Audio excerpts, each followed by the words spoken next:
we do a sound check for people on Zoom? You all hear us? We can hear you. Thank you.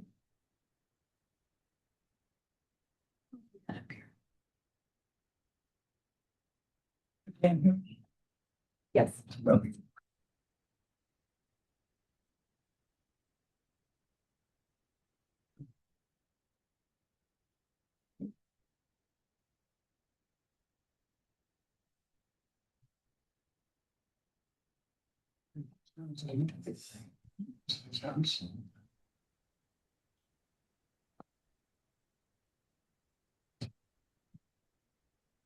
There, that's. Calling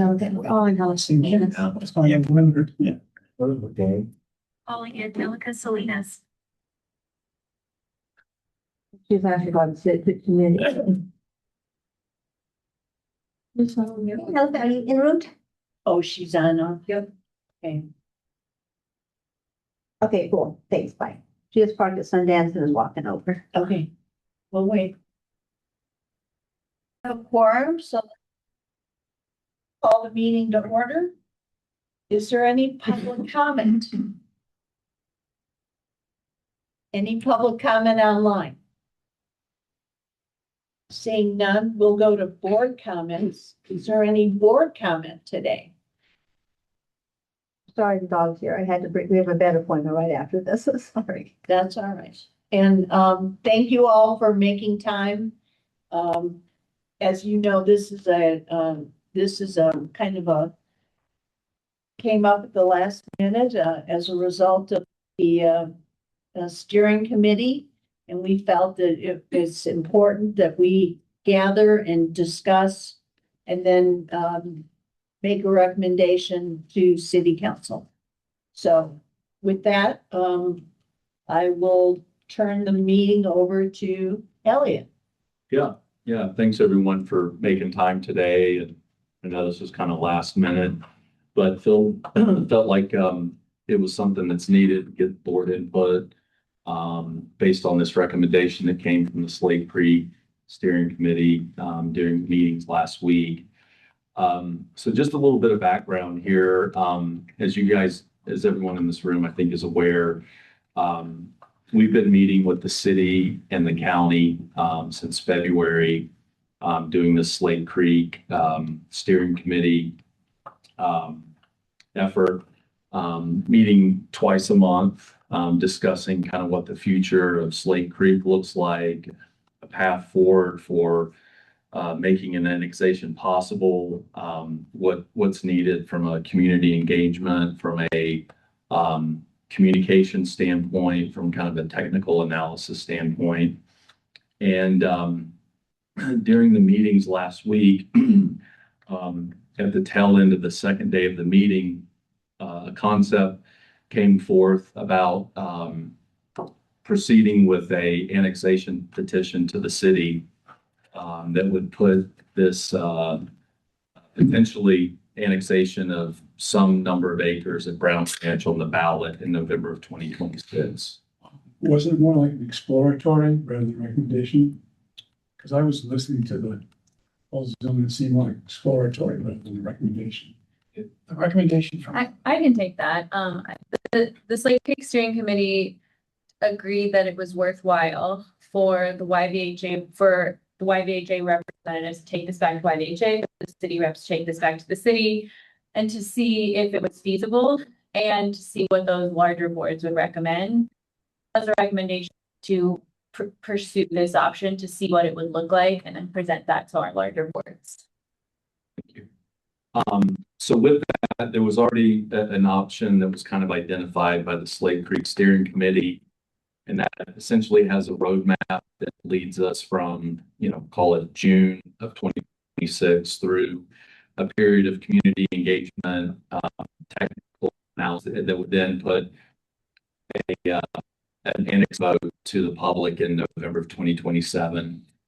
The second option, which is, I think what we're here to talk about, is an accelerated annexation, which has some very tight timelines and submittal dates that we would have to hit if the board decides that we do want to move forward. with that as an option. So we'll be talking about both of those things today, kind of going over in detail what the roadmap that this Slate Creek Steering Committee had kind of come up with, and then this new concept of an accelerated annexation petition to the city. Well, I think it might be helpful as well, and Helga, you can chime in. My understanding was from the Slate Creek governance thing, they had wanted to bounce this idea off the respective bodies. But then after that meeting, when it was realized that the timing of that does not totally work, or not totally, it does not work. So that has kind of changed. Timing of which? Of the talking to the bodies or timing of? Timing of when to submit a petition and when it would need to be done. I believe ideally, the governance committee wanted to have everyone involved kind of chime in and then come back and then decide to do something or not. However, based on statutory deadlines, the housing authority would need to file a petition for annexation by Tuesday. So there will not be, June 30th. yes. So there will not be an opportunity for city council to look at this. I don't know about the county commissioners or the Slate Creek Governance Committee to meet again based on what their people have heard from their bodies. So just a clarification. Yeah, thank you. Thank you for that.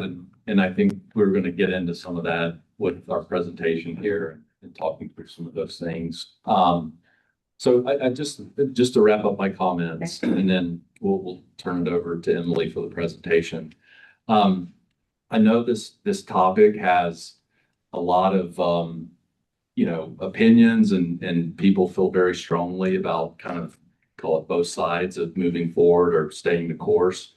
I just like to ask that as we have this meeting through this, that we're all, keep an open mind, be respectful of each other, what, people's perspectives and opinions, and that we move forward as an organization in this discussion, and it's supported by the entire board, whatever recommendation comes from this. So anyway. And I think keeping an open mind is important because we did see this committee, so we do need to, create our thoughtful hats on. But I have a question. When the other roadmap on the 2027 plan at the Slate Creek Committee, was there any thought or discussion when that roadmap was being developed as to the situation of having a 2027 election for an annexation at the same time when the housing authority would likely have something on the ballot for sustainable funding?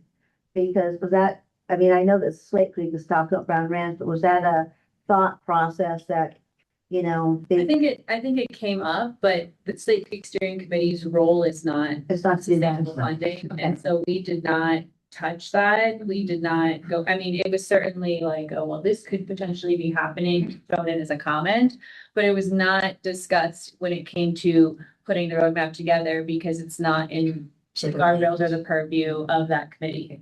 I do think that it's very tangential, as obviously the housing authority would need to be fully funded and operating to execute it if it happened after 27. So I said, no, that was a discussion in that 2027 roadmap. So, thank you.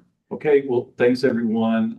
So Emily is going to handle, we put together a presentation. I know we didn't get this all dialed in until late last night. So hopefully everyone had a chance to review this. It's just a handful of slides. And then there's also the memo from George that I circulated, and then the packet materials that went out yesterday. So we'll have all that available for everyone here to look at. And before I get started, I also wanted to mention that Ryan Spousat from Landmark Consultants is here. He's the civil engineer that's been working on the formerly Brown Ranch, now Slate Creek site with the Housing Authority for the past 5 years. And so he's here available as a resource to us. So as Elliot mentioned, we essentially have two options in front of us. The first is the project roadmap, which the Slate Creek Steering Committee developed collaboratively over the course of several meetings this past spring and early summer. And I did want to just say that I think the fact that we're actually here today is an exciting milestone in and of itself. I think it represents some pretty impressive collaboration that just frankly did not exist at the start, and that we've developed over the course of this year, to get to a place of consensus building where we had these, we were able to get to a place where we can have this discussion. So just want to mention that this is exciting no matter what action the board takes today. So this roadmap, I think of it as actually a pretty aggressive but also thoughtful approach to planning a portion of the Slate Creek site, answering some key questions, and then setting the stage for an annexation in November of 2027. It envisions the Housing Authority taking the lead on implementing the roadmap and being the overall project manager. And I want to mention that because that is a shift where the city has been managing the community solutions process for the past 2 years since the vote in 2024 up to this point. And so it's basically a shift in project approach for the Housing Authority. We agreed in the steering committee meetings last week that the Housing Authority would take the lead as project manager, overseeing all of these different work streams that you have on the side, which is, I say that because we need the board to understand that this is going to be resource intensive, whereas the staff has been, kind of working on other things over the past 2 years. So no matter what, it seems that we're going to be lining up work again on the Slate Creek site as we move forward toward a vote either this November or next December, November of 2027. So this roadmap has, as I mentioned, a couple of different work streams. So it imagines that the governance group, the Slate Creek Steering Committee, is going to stay in place to provide an oversight, meeting periodically to help provide oversight to the overall community engagement strategy and some of the design and just overall implementation work. It envisions that we start building the finance strategy for any future development early on in the process and paralleling that work with ongoing community engagement, but also more technical work on the site. We obviously have quite a bit of work that we can build from the last round. It would work toward some scenario planning work where we would have several different development scenarios where we would be looking at the trade-offs of the program. So the different housing types, any type of commercial or different uses on the site, density, and those different levers that we can pull to create different outcomes. And that would be a key moment of community engagement, but also recognizing that there'd be community engagement throughout the entire course of this process. Just it would be sort of tailored based on what outcome we were hoping to get out of that community engagement. Is it more of an inform, or are we actually seeking input that would go into a future plan? We would come out of that scenario planning with an overall development strategy and an annexation agreement. And if successful, work toward a vote for annexation in November 2027. So I say that quite a bit of work over the next 18 months that the Housing Authority would be leading with oversight from obviously the YVHA board, but then also the Slate Creek Steering Committee. Okay, so that's option number one. And option number two is this accelerated annexation timeline and zoning process. So, excuse me. So George's memo also outlined it in more detail. But this process would essentially start today. And if we were to opt for the accelerated annexation with a vote in November 2026, that means that the board would have to take action today to authorize us to submit a petition for annexation, as well as 2 planning applications that would be due June 30th. And that action would trigger the city to schedule a substantial conformance resolution for July 7th. During that reading, they would schedule a subsequent hearing where they would find whether or not our annexation petition meets the eligibility requirements established in state law. And then in order to meet that 2026 ballot deadline, we would have to have the annexation ordinance approved by August 2025.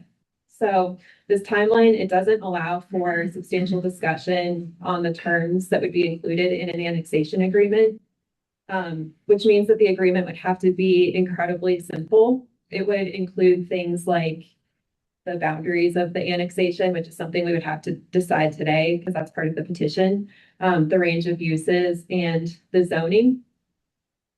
And this timeline also means that there would be very little, if not any, community engagement because there's just simply not time to meet all of these deadlines required by the statute. So that means that all the planning, the design, the community engagement would happen post November 2026 if we were successful with the annexation. It doesn't mean it doesn't happen. It basically just shifts the timeline that I outlined in the option number 1. Those actions would be happening post annexation. So with that, And let me expand on that point. yeah, go on. So typically with an annexation, for example, back when we did Brown Ranch, as part of the submittal with the land use aspect of it, and to an extent, the annexation agreement, you have what's called a regulating plan. Think of it as your outline of your proposed development in terms of generally where the roads are going to be. This block is going to be zoned this block's going to be zoned this, here's where parks are going to be.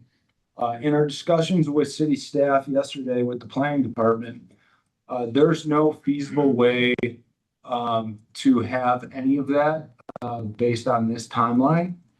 So to be clear, what the result, if this goes forward and is successful, is the property would be annexed.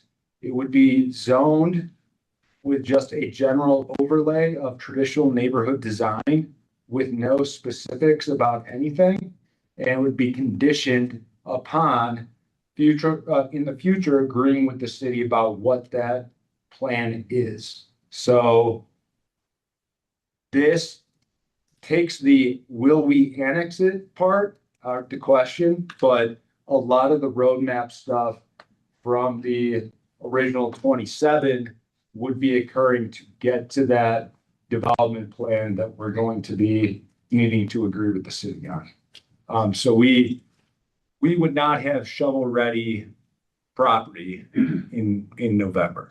Just Be like a subdivision, we'd submit, the city would give us feedback. basically, yes. So basically, all the zoning would have to be approved first by planning commission, then city. Correct. After the fact. That's correct.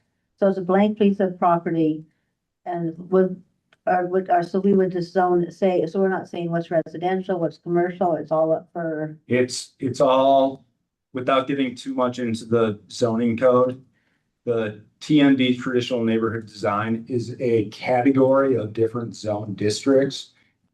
All we would say with this is the property will be zoned some form of TND in the future. We will determine that at some future point.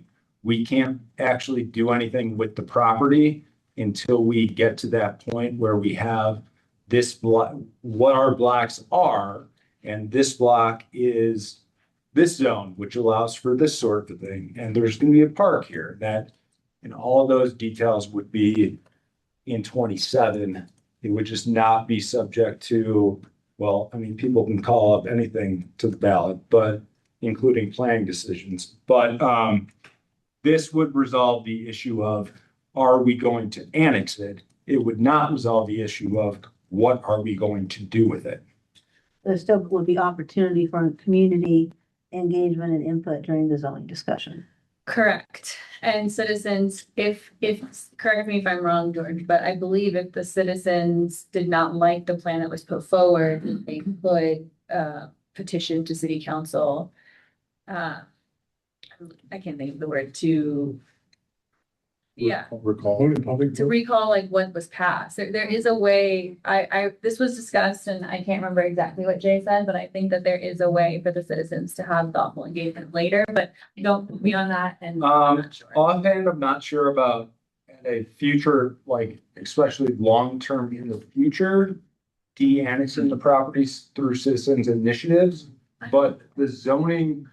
And I think I just meant like the citizens would have a say in the development plan brought forward. Okay, so the zoning that would actually be established at some point in the future, like we're talking about where parks, what block this is gonna be, would be by ordinance, which like any other city ordinance is subject to the ballot measures, just like the annexation ordinance. So yes. Just to sort of start the conversation a bit, we provided some pros and cons that came up in the Slate Creek Steering Committee discussion around these two pathways. I certainly don't think this is exhaustive, but it's a start. So some of the pros are that it may accelerate delivery of affordable housing on a portion of the Slate Creek site, that it provides an opportunity for a proof of concept neighborhood, that it would establish zoning and create a path toward development entitlements for that portion of the site, and that creates more certainty, which has, all kinds of benefits. And that it would enhance the ability for the housing authority to engage in, with development partners sooner in the process, which could support development feasibility. It could potentially bring more resources into the project earlier. I would say emphasis on could for all of these. Like, these are things that we think could happen, but we never actually know what will happen. Some cons are that this accelerated timeline does not allow for additional community engagement prior to annexation.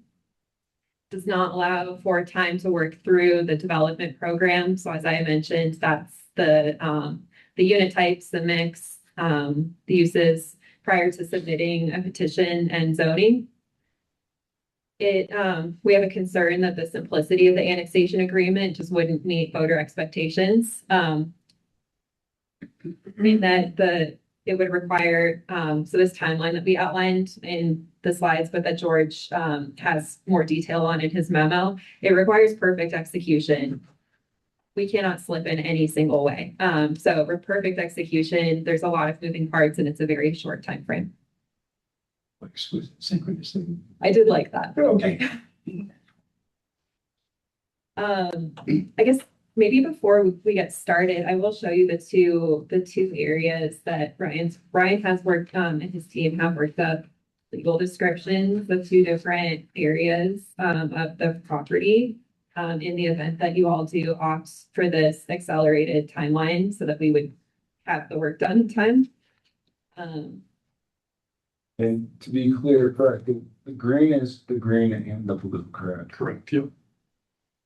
So we're talking the whole blue, the whole thing. So zooming out really quickly. So this is the entire Brown Ranch site, the 534 acres. This line right here is the urban growth boundary. So everything within this line is the 420 acres, which was the subject of the annexation in 2022 and 2020 or 2023. And so then No, 23. well, yeah, the vote was in Oh, the vote 24, was but in- the annexation was in 23. Yes. Yeah. So, and then, so what we're talking about is the southeast corner of the site adjacent to the Glen, which is under construction right now. Brian, do you want to add anything?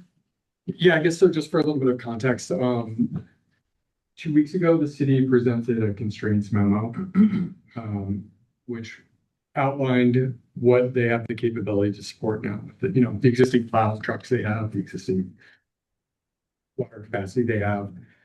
Emily asked me to look at that, and that corresponds very well with what was neighborhood A in the Brown Ranch pool. So that is what the green is. Green, not the blue. It's green. The green and blue. Oh, that includes the blue. So- Okay. Blue on its own is like 26 acres. Yeah. Green and blue is about 44. Guys, thank you. I'm sorry, it's 46.2 acres, is that what it says? 2-2.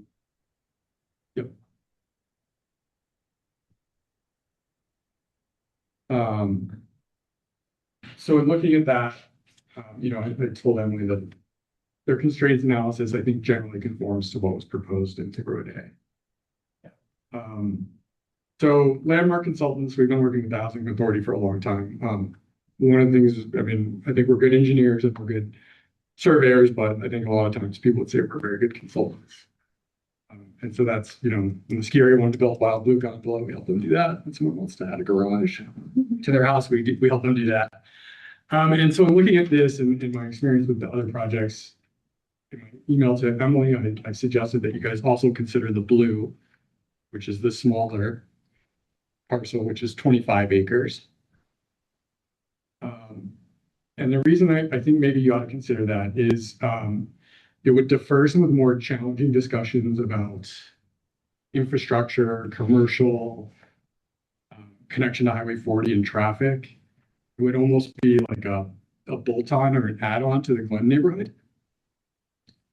And it would be a bridge, I guess, call it to a larger project. I think you could go to the public and sell it as, this is not Flake Creek, this is not Brown Ranch, this is not Steamboat West neighborhoods.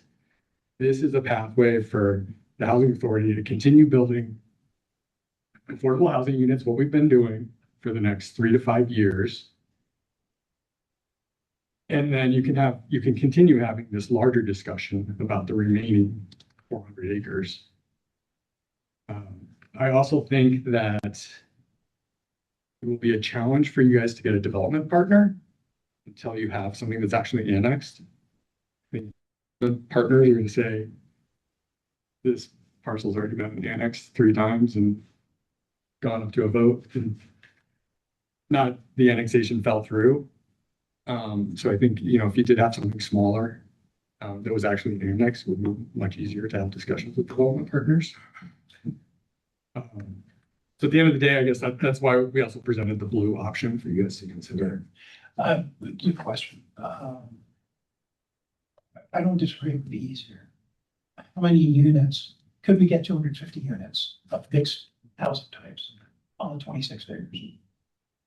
You could get, it would be very dense.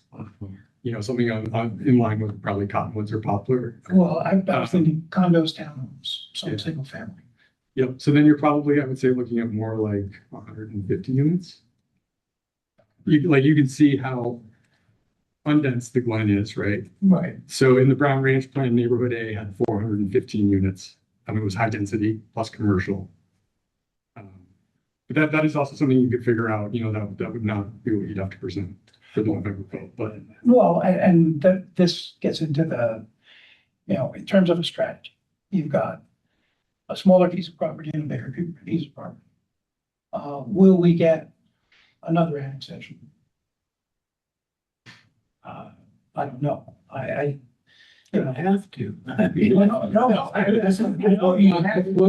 the question is, will we? Can you go to the discussion points? Yeah, I'd have to. And you guys can take the discussion wherever you want to go. And I think it might be helpful to, before we talk about, do we want to do A or B, to talk about, I kind of had a choose your adventure on here. Do we want to get past the question of, do we want to do this month? George, may I ask Ryan a question? Oh, I'm sorry, did you? Yeah. That's right, George, go ahead, Mark. You said that if you did the 25 acre piece versus the 44 acre piece, as those are the right numbers, that would defer questions from the city, et cetera. So why would that defer? And the second question is that cul-de-sac from the Glen, which is inside the 25 acres, is that Glen property or is that? No, it's owned by YVHA. that is owned by YVHA. The Glen built a connection to it. So in the Brown Ranch discussion, there was talk of selling that portion off to a third-party developer. Can't imagine who that would be. Perhaps the person developing the Glen. But there is a connection there. There is no other way to get to that portion. just because of topography, but that is included in YVHA's property. So the little cul-de-sac and those 4 or 5 lots, wherever they are, There's no cul-de-sac there right now. There's a dead end connection. I thought there was a cul-de-sac. No, They didn't they've go- been up there, but it was, It's on the plan there, but I think it's in light. it was 6 months ago, but all right. So that's not there today. The actual construction of It it. ends at the property line. Can you go back to the picture one more time? All right. I don't know. Okay, so why would, just doing the 25 defer questions? Well, so the 25 acres would be, there's water and sewer that you could get to from the Glen. It goes down to Highway 40. The green is, I don't want to call it the bottleneck, but it is the rest of Brown Ranch funnels through the green. So for example, if you're going to build an intersection of Highway 40, is it a 4-lane intersection or a 2-lane intersection? If we're going to do a roundabout at Slate Creek and Gossard, is it a 2-lane roundabout or a 1-lane roundabout? Is the sewer that goes underneath that road, is it 18 inches or is it 12 inches? And that's it, and all that would be in the In green. the green, because that's really how you get to the rest of the property. So how would we access the 26 acres?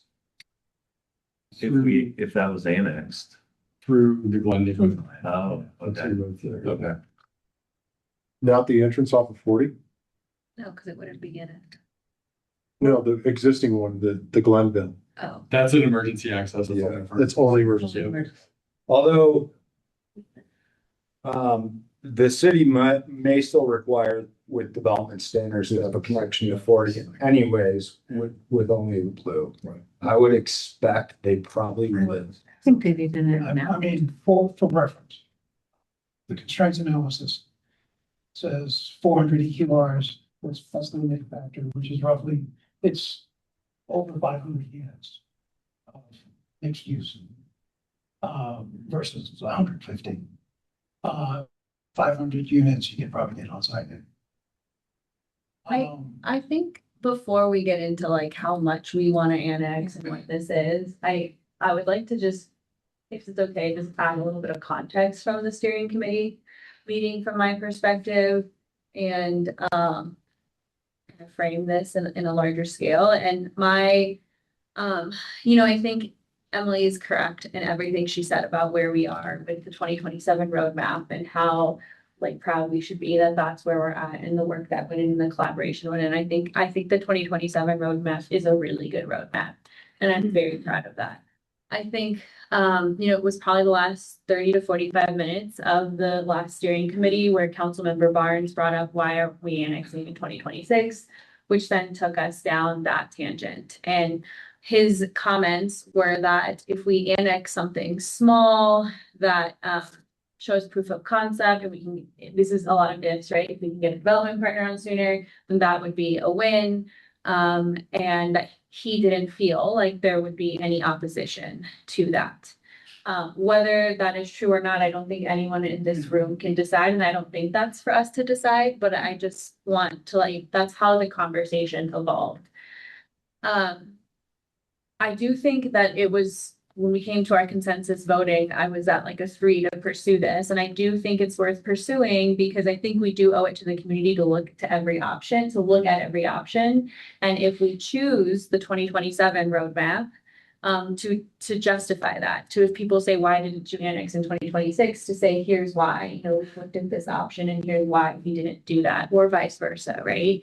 So I think that there are very good reasons if you go to those pros and cons of like why one year versus the other. And it's not just feasibility and constraints. Like obviously everything would have to go perfectly, but voter turnout is higher in even years. And the type of people who would vote for this is higher. And just like there are these political dynamics of not going to the ballot the same year as a mill levy renewal, right? That like all kind of fall into place that could potentially make a 2026 annexation feasible. But I think looking at both sides of that and saying, hey, like, do we want to do more community engagement? Will this actually expedite shovel readiness or not? One of the big concerns or things that I thought about since the last steering committee meeting was, I think, if I were to support an annexation in 2026, there would have to be clear guardrails and protections for affordability in that annexation. I don't know that we have the time to come to consensus around that. And the other thing I'll mention, and Ryan, thank you for everything you just laid out, is one of the reasons Councilmember Barnes felt this could be successful is he wanted to see mixed use and commercial, and I just don't know that we get that out of 26 acres, right? Like, we're not gonna see commercial or mixed use in these really small areas. Can I just ask a quick clarification? Sure.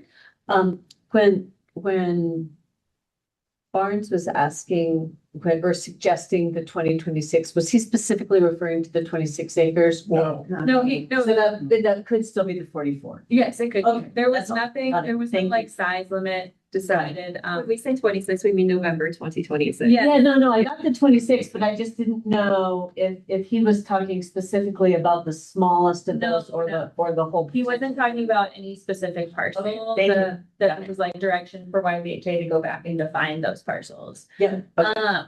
Yeah, and sorry, I think I lost my train of thought. Oh, just like, I don't know that we would be able to get mixed use and commercial and all of that out of a very small parcel. So then does that mean that the assumptions of, oh yeah, this would have no opposition because are nullified, right? I think that that's the context I'm looking at this at. I think that this is a really important conversation to have, because I do feel strongly that we owe it to the community to weigh every option and to see which one has the best chance of success in our opinion and fits in line with our values and our vision and our mission. But I don't necessarily think that because the steering committee, I don't want this group to think, oh, well, the steering committee wants this to happen. Because I think from my perspective, it was the steering committee really wanted to explore this option. And I I think need we're to gonna also talk about some affordability protections. Yeah, and that was not discussed in the steering committee. We didn't get there. Like, we were at the end. there wasn't time. There wasn't time for us to discuss that. And for me personally, and I did speak to the commissioners about this, you know, obviously we don't have a leg in the, or whatever the saying is, like, we don't have a skin in the game, thank you. Because it's not our staff or our, right, who are going to be voting on this or making the decisions or doing the work. But all three commissioners did say, yeah, great, pursue it, but make sure that there are affordability guidelines in place in any future annexation. And I think that's the starting, if we don't feel like we can get those in place, then are we at a stop already? I think our kind of conversations we need to be having. Sorry, Emily, you were gonna add something. Well, takes the conversation in a different direction, but the city staff reminded me this morning, so I didn't have a chance to work it into these slides. But when we, in terms of the constraints analysis, a major constraint is drinking water and some specific improvements that the city has to make to the existing system, no matter what, and that those improvements will not be completed until 2029 is the estimate. And so when we say that it may accelerate delivery of housing, I think we need to keep in mind that that is a major constraint. That no matter the approach and timing of the annexation, we cannot deliver homes on that site until after those improvements are complete. And thank you, and that was actually my question that I was gonna raise earlier to Ryan, is thank you, that's well said, is that, you know, basically what John Snyder said publicly is that no one can move into any houses until those projects are done by the city. So do you think it's realistic that we can get a development partner to come in based on the good faith of the city getting those things done? Because I just, you know, to get the commercial loans and have investments to build houses that, okay, but until this other stuff's done, no one can move in. Is that a realistic scenario? Catherine, you were I'll let Cole speak to this, but if I'm the lender, I'm not putting up anything vertical in hopes that the water spigot gets turned on. So, I mean, if I don't have water to start with, I'm not lending on that house. That's from the development side though. Do you think a developer would come in and work with us on, put money and time with that situation? I do, You do? because the city, so the city's water and sewer fund is a separate enterprise fund. Okay. Those projects are in their budget. They need to do that regardless of. They're in process. So regardless of what you guys decide to do and when you decide to do it, you have to go through the annexation process, then you have to go through the subdivision process, Okay, then the development plan process, which is your building. then you have to build the infrastructure, the roads, the utilities, and then the building itself. To think that anybody's gonna move in before 2029, even if you choose the accelerated path, I think is, It's not. It's not, it's So- not. So basically what we're saying is that we could move forward with getting the development and things, but as far as getting money needed for the commercial side for lending and such, probably not. Is that kind of cold, Kathy, or? I mean, I don't know without looking at a project, what the underwriting would be, but yeah, I mean, no one's gonna want to complete work in 27 or 28, even if it was feasible, and then carry it for a year. right. Right. That's an expensive carry cost. And that's also assuming the timing is correct on 2029, the completion. Yeah, so, I mean, what, getting back to Van Hellen's points. But the decision to annex is a little different than what we're gonna do with the annexed property. Nobody's moving in on 2029. Okay, so it's a possibility, I guess.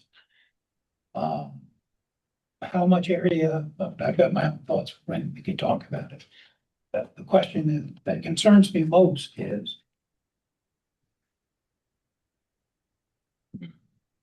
without community engagement between now and the first, and November 26th, can we get this annexed? And it's gotta be pretty simplistic. It's gotta be no more than 400 EQRs worth of housing. It has to have affordability as far as I'm concerned. It has to be somewhere, somehow. But the city has already said they'd like to have things like, we want commercial, we want consideration of market rate homes. There's all kinds of other discussions taking place. And so when Dave Barnes is speaking for the Citizens for a Better Plan, he is not really speaking for Citizens for a Better Plan. He's had discussions with some people. And I couldn't tell you what people are thinking in the community. And if we go forth with an annexation that is not well defined, what is the impact of that? I'd like to make a little bit of a leaping comment on that, trying to make it short as possible. I've been through 3 annexations. I've been on the committee that got the ballot signed. I got on the committee that was marketing to defeat or approve annexation. I've seen all the things that went into those committees. They were organized very well to get things done. The last one that defeated the annexation did a very good job. When we defeated in Depot 700, we did a very good job. We started early, we had lots of time, we had funding, and we had a committee that could not be a YVHA, the Housing Authority thing, to get things done. And in some cases I saw where they didn't have that, and it failed in annexation. Some cases where they did have it, and they were successful in what they were trying to do. And for us, I'm kind of on the line about which way to go, so I'm not going.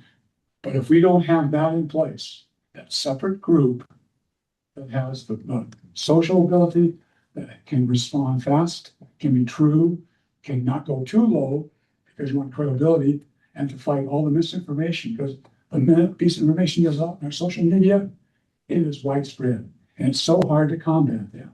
And if we have this short timeline to try to do that, and if we don't have that group already, that group should be organized right now today if we decide to go forward. And this may be anecdotal, but this is from 9 years of experience doing this stuff at the local level and talking to all these people.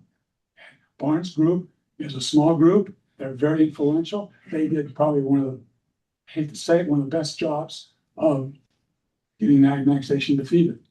And even though they went too low for me with misinformation, you've got to be upfront. But every time you hear a bad thing about something, even if you support the housing authority, it still registers in your mind socially.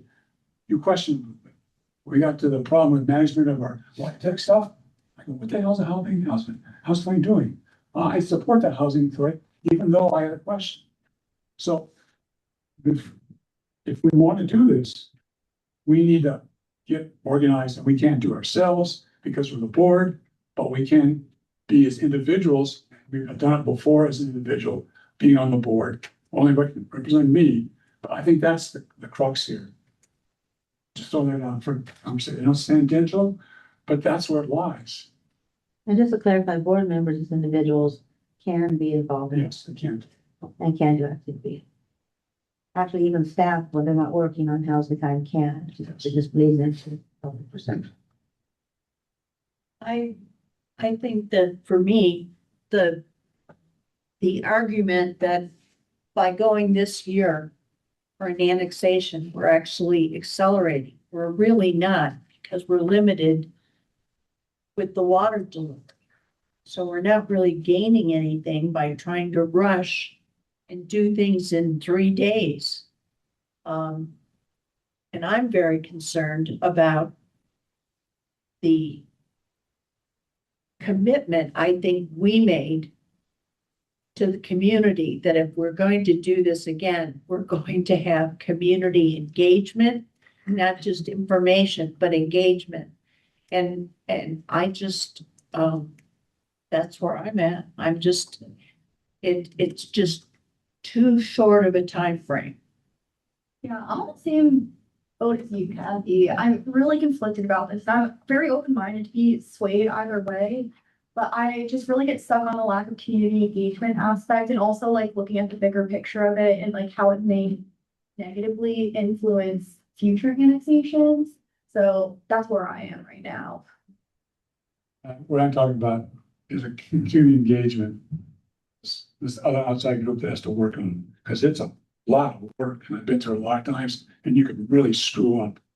But John, you're gonna have to do that whether you go in 26 or 27. So the question today is whether or not we want to support an accelerated annexation or whether we keep the path and work it. Catherine and then Mark. Is anyone online with a comment? Just, I don't, I know we have. Dan's on My point. It might be a major.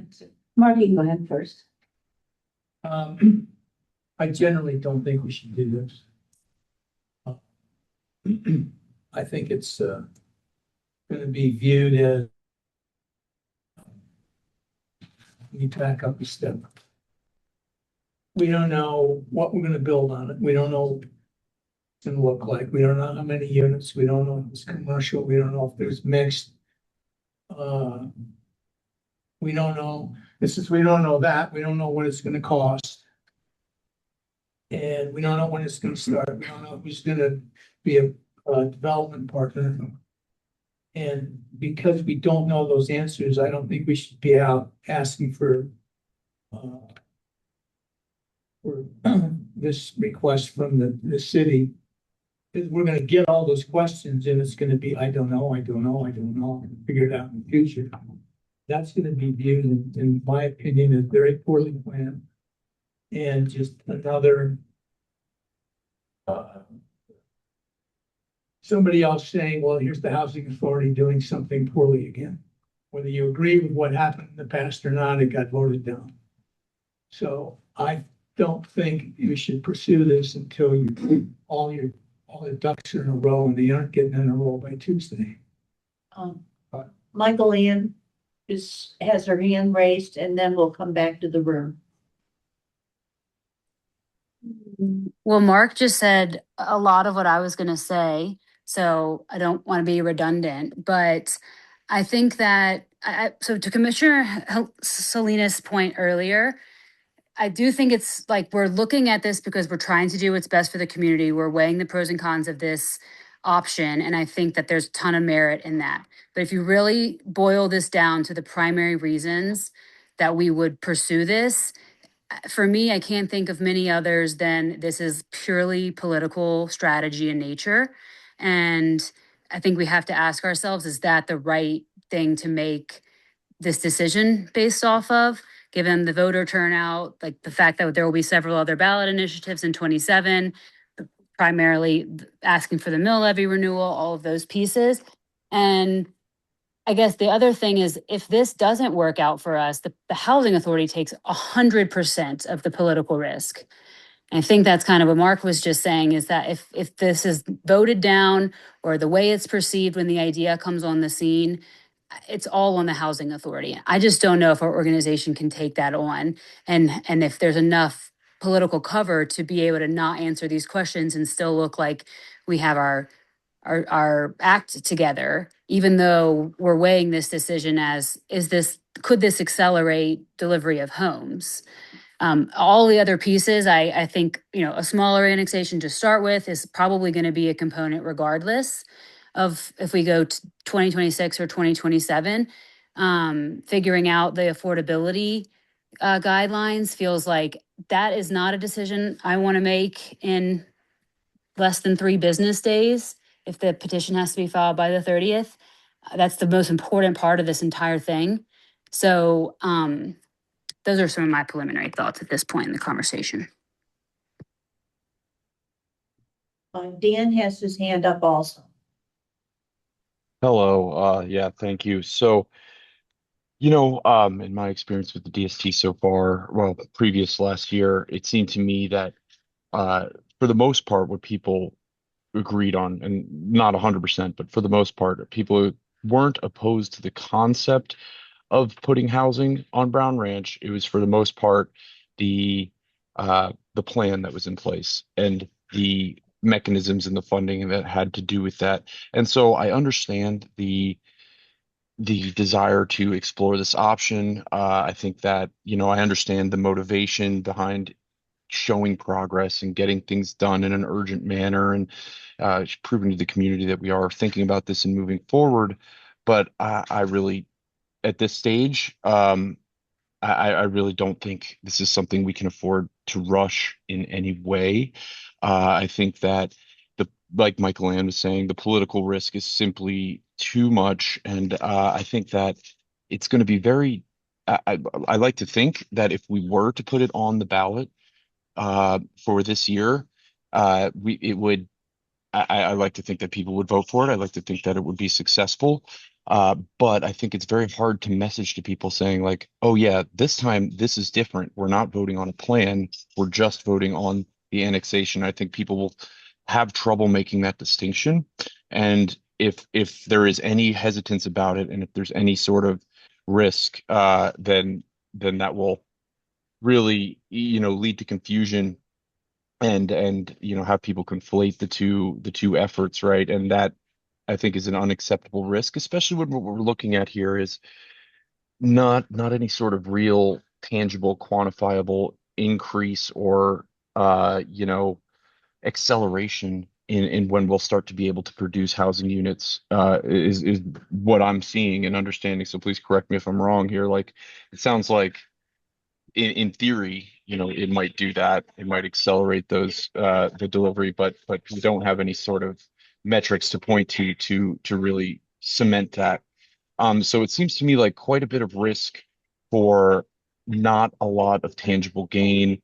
And I also understand. I think that part of the tactical failure of the last annexation was the fact that it was an off-cycle ballot, like the ballot in March. I think that will get a significant advantage in terms of turnout and, a more favorable environment just by doing it in November, whether it's this year or next year. And I don't know that there would be. I'm not as concerned about, timing it alongside the mill levy and the less in the odd number year. So in general, I agree with previous speakers that I could still be swayed, I suppose, but it seems like too much of a risk, too rushed, and it could really, really backfire. Angelica, did you want to go? No, you can go first. Yeah. Okay. Yeah, but George is gonna go comment first. I wanted to add a non-legal comment, if I may. We'll allow it. So, Get on the clock and. That's not illegal. well, so the governing committee wanted to go to the respective boards, like we were talking about. Due to the timing, now we're talking about submitting a petition.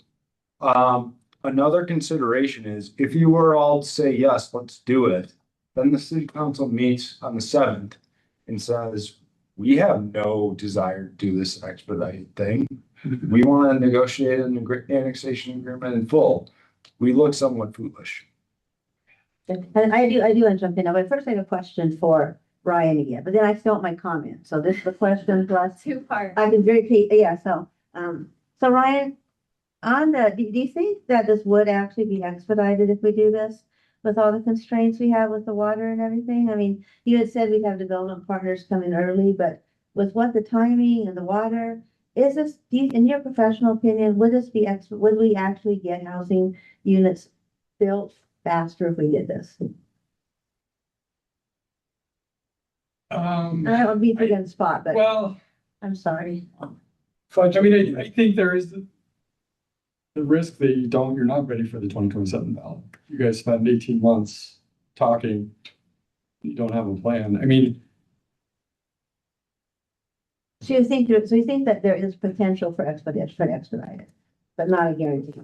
You sort of already said that the 29 is the absolute earliest that a house can be. so, and so, you have also with the larger process, you're adding 18 months to the front end, but then you have to go through the subdivision and then the development plan. So you're adding more time for all those with a bigger, I think you may end up after 18 months of like, let's just annex a smaller parcel. Yeah. To get moving. I think that's very possible. Oh, I think it's like. Yeah, so very well, it could be we're looking at 2029, the earliest, but if we don't move forward with this possible, and I'm not saying one way or the other, I'm just trying to keep an open mind on everything. We could actually get stuff earlier. So now my comments, when I'm looking at this, I'm really like Elliot said at the beginning.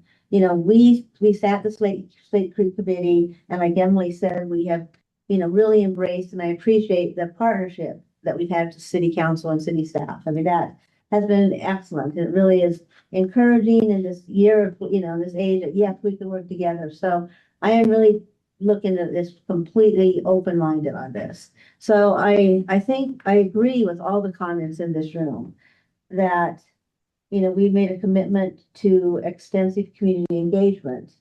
And that was the one opportunity missed in this, community building process is we really have not executed the opportunity. And I say, the community builders process has had very limited community engagement. I mean, I think we can say that factually, the broad community. And, we did make that commitment in Housing City, we would do community engagement, and that is concerning.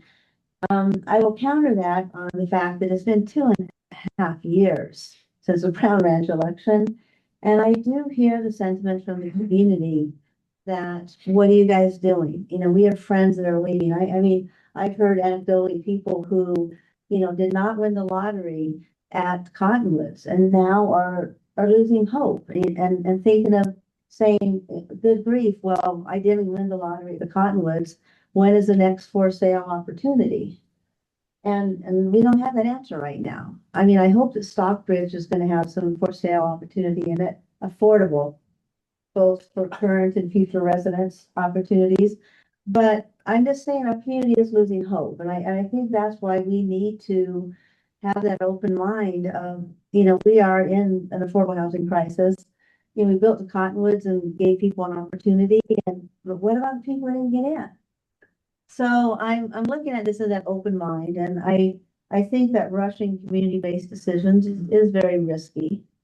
But looking at it from a purely possibility option, which I'm trying to keep my mind open on this, is if we went to the city council in some form and said, do you guys really want to do, what's your opinion? But if we conceptually considered, and I'm not saying we should do this, an annexation of 46 acres, I guess it was a number, for up to 250 housing units. We don't have time to go into the EQR discussion to the community. This is a ballot measure, and had some very high level parameters of things that are meaningful to us, such as these units need to be affordable for current and future residents.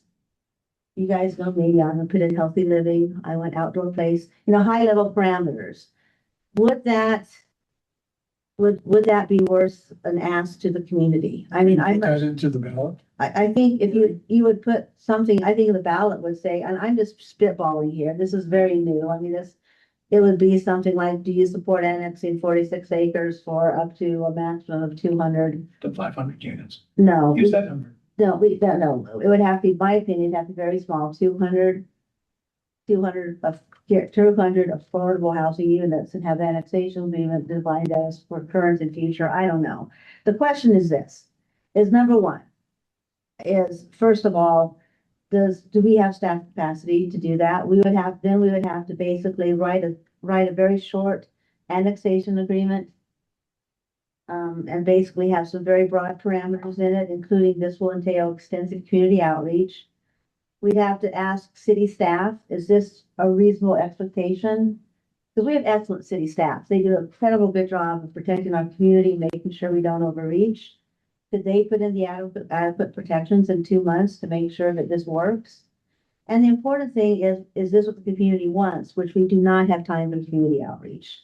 Period. I mean, this is going to the community and saying, hey, we guarantee we're gonna build a couple hundred affordable housing units, and we're gonna but we won't build anything until we do extensive community outreach and, then build it. Will the community support How that? can we guarantee that, Kathleen? Well- We don't know what the cost of the utility extension is gonna be. We don't know what the roads are gonna be. We don't Yeah, well, know what the housing, we don't know this. I'm not, bear with me. I'm just saying what we'd be asking the community, because those are all questions that would come up. And I'm Yeah. saying that we aren't gonna figure that out. in but No, two- no, we're not going to. No, she's agreeing with you. Yeah. She's saying that these are the blanks we will have. Yeah, I'm agreeing with you. So what we've been going to the community is saying that we're just asking that the product annex in. We're not gonna do anything except for a maximum of up to 200, 250 guaranteed affordable units.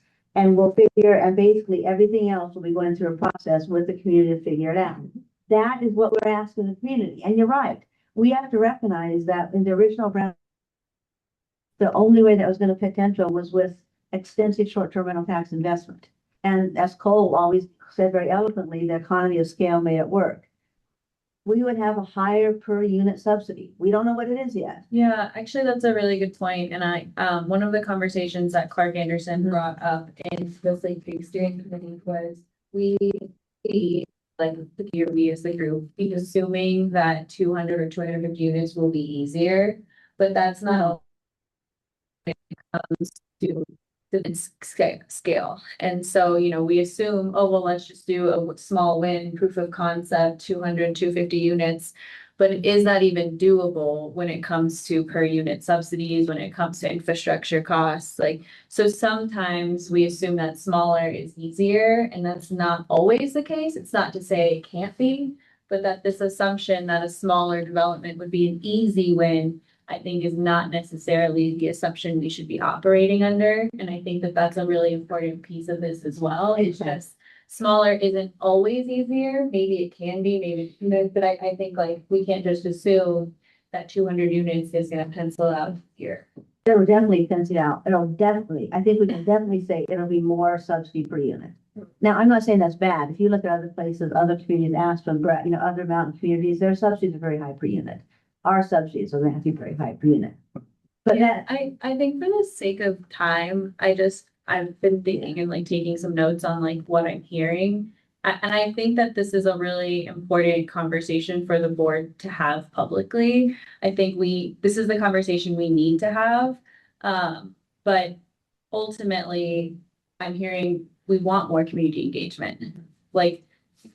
Is that correct? Is there anyone in this room who doesn't think that we want more community engagement? We want to get it right. And we want to make sure that whatever we put forward, the community understands what we're putting forward and that they are behind it.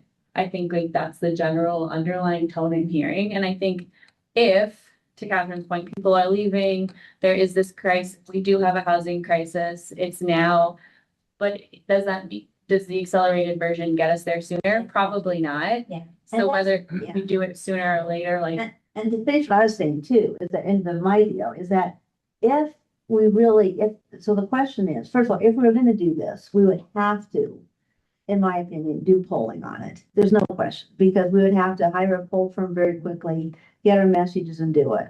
But I think segueing that in, so I think we just have to, and I also think that if we were going to do a petition to the city, we would have to phrase it saying, we are doing this because we're hearing the recommendation of possibility from Slate Creek, but it's not a final recommendation until we hear from city council. Because it's very awkward, like George said earlier, the Slate Creek committee thought we could come back, brainstorm as a city, as a housing authority, the city could brainstorm as city council, and we could come together. Now we're in the position on trying to brainstorm this without knowing what our partners feel.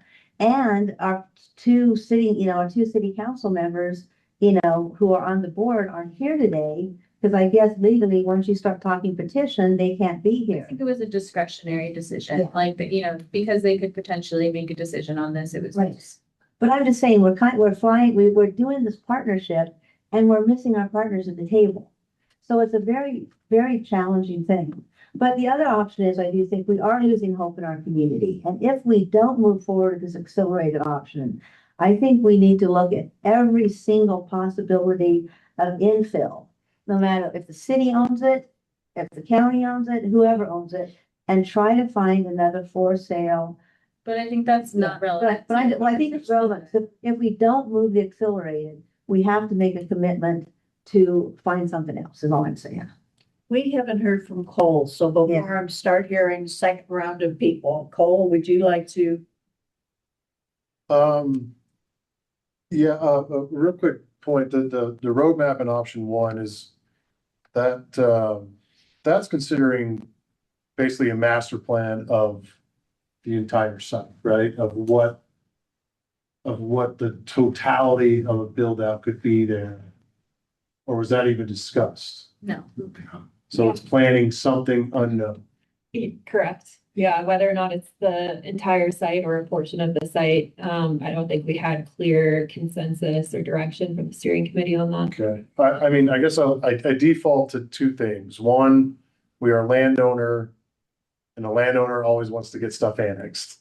Annexed is better than not at the end of the day, but we are not a typical landowner, so there are all these things that we are discussing, and I think everyone has had very good input. To answer those questions that we keep kicking around and saying we don't know, and therefore we can't eloquently inform the voters of it, I keep defaulting back to a master plan needs to be done of the site. And then an annexation of it all or a portion based upon that plan has to be then presented. I don't see any other way around this, given what we went through in 24. And I appreciate the expediency of it. I appreciate the steering committee wanting to get stuff done. I totally empathize with the 2.5 years of stale, of nothing going on but white top on that property. But I don't see a way we can get something on the ballot this year or next year that doesn't have, here is the plan and here is a portion of what we're asking for. And we need to do that thoughtfully. We need to do that with a developer. And we need to have a robust cost assigned to it. Robust meaning a really good idea, not maybe by unit per whatever that was screamed about the last time we were going through this, but at least a general idea of what it's going to cost and where it's going to come from. I wouldn't, I'm not going to be here for it, but I wouldn't feel right looking at a voter in the eye and saying, we'll figure it out.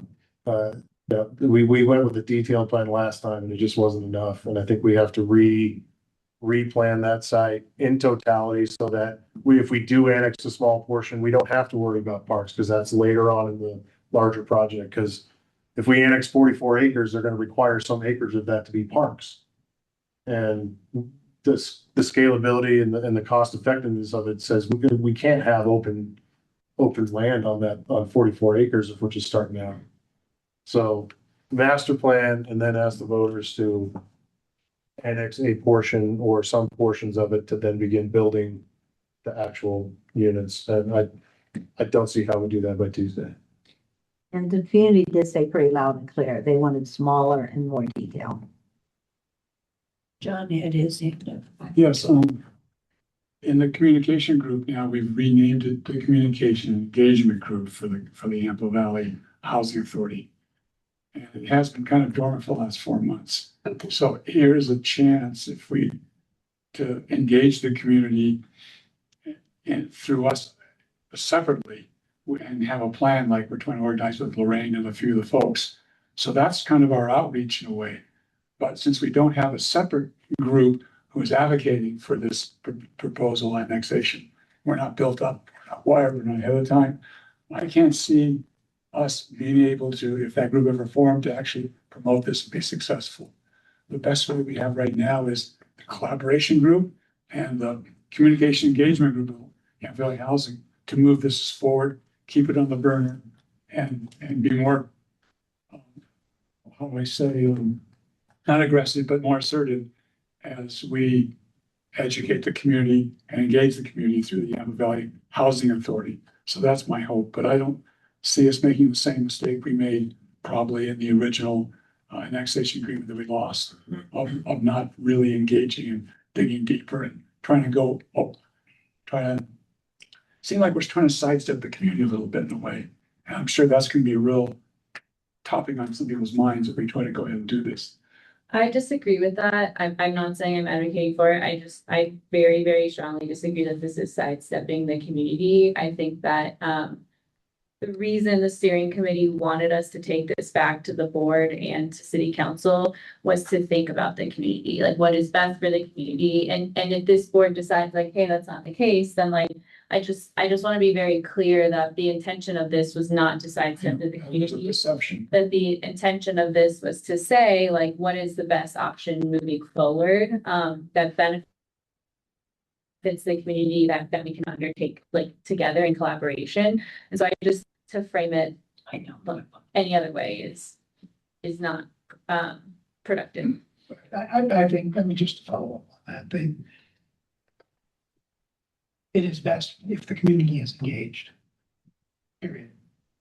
We have no opportunity to engage the community between now and it's the month of July, I think, that we have in order to quote engage the community. So assume that there's not going to be a lot of engagement. Because sometime in August, the city council is starting to vote on things and reading ordinances. So there's a time constraint associated with engagement. And and that burden of engagement now falls on us. This is, I mean, part of the whole discussion about the roadmap. We are now managing the engagement piece. And that has to take place over the next 8 months or whatever it is. Yeah, and I think to that point, to say that there's been no community engagement isn't entirely accurate. Like the whole DST was done. Dan just spoke to that. Like you were on the DST as well. Like there has been stuff in place where the DST was seated. They worked in groups, like they did do a lot of that groundwork, and Shannon has brought that up in the steering committee meetings, like this is what the DST did. So I do think that while there has been some community engagement, I do think it's not fair to say that nothing has happened, because in 2.5 years, or there has been community engagement. The DST, the work that they've done, like the outcomes of that, like that has all guided the process to the steering committee being formed and kind of set the tone for the roadmap that we've established. So there has been community engagement. And what I'm hearing is we would like to see more. Yes, it hasn't been enough. And I said limited. I mean, I recognize that there's been limited community engagement. The DST group was probably significantly less community engagement than the housing authority did the first time. I think it's interesting, John, but I agree with Anella, I don't think this is an attempt to step aside from the community. I think this is a different concept saying, and I'm not advocating one way or the other. I just think it's that what I was hearing from the Slate Tree Committee was, if it's small enough in scale, would the community support getting detailed information later?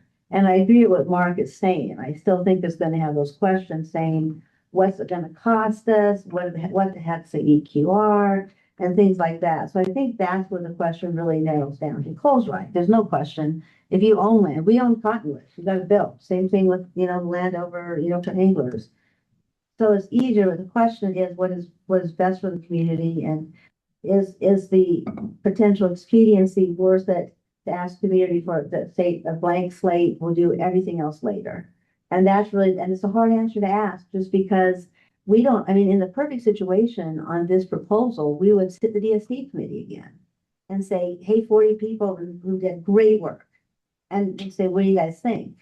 And have time to do some sort of polling outreach to the general voters at large, because that was a missed opportunity in Brown Ranch 1, is we talked to tons of stakeholders. I think we had like 1,000 people, but we did not get the electorate. And that was a missed opportunity. So I say limited outreach. I mean that broad voters who really are busy working and aren't paying attention until you actually have something that they're voting on. And the question is it best for the community to vote on just land and get the details and outreach later, or do details and outreach first? And I'm gonna ask, is anyone proposing to approach the city in 3 days? I'm not hearing anyone. Oh, in terms of giving them a vision. That is, That's our most question. I mean, that's the question that's, that's in front of us right now. I personally would not support putting in a petition with so many unknowns. We've talked this over enough. I don't want to shorten it, but we seem to be repeating very similar things. no, that's what I'm saying. If I'm hearing someone who wants to approach the city, we should be talking about that. And what I'm hearing is really a broader discussion about how we feel it's still important. We're gonna have, it sounds like we're gonna have lots more meetings. And I'm not hearing any support to move forward in 3 business days. I think we probably want to vote on it. Yeah. Did we have is that, Well, was it an action item, George? I believe so. If you go to the agenda. I think it's No, listed. there's an action item on I the didn't think agenda. so, But we do have this first question for the board that's up here. And that is, does the YVHA Board of Directors support moving forward with an accelerated annexation petition of a portion of Slate Creek property for the November 2026 election?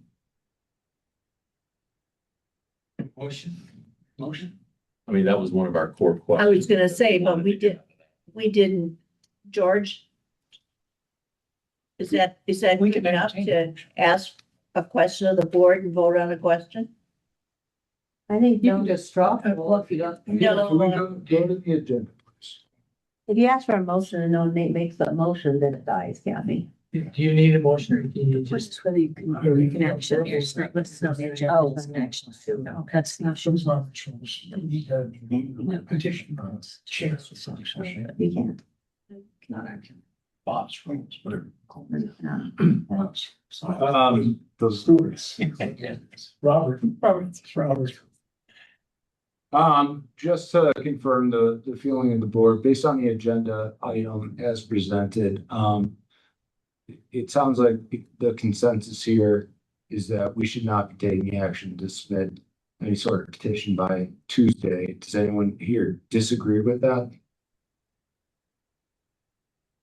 Anyone online? Mine. So we'll just call it consensus and not actually vote. I just think also for the record, it's important to state why we are making this decision. I do too.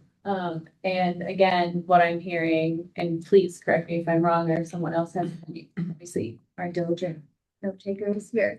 But, we are not supporting moving forward with the November 2026 annexation because we would like to see more in-depth community engagement. We would like to see more details on both a master plan and a smaller parcel for potential annexation. And that we are in general supportive of the 2027 roadmap, right? And like, I think that that's an important piece to say, like, you know, the other option is this larger roadmap. And we think that that is a really good foundation for that committee to continue to work towards. Would those 3 reasons be accurate?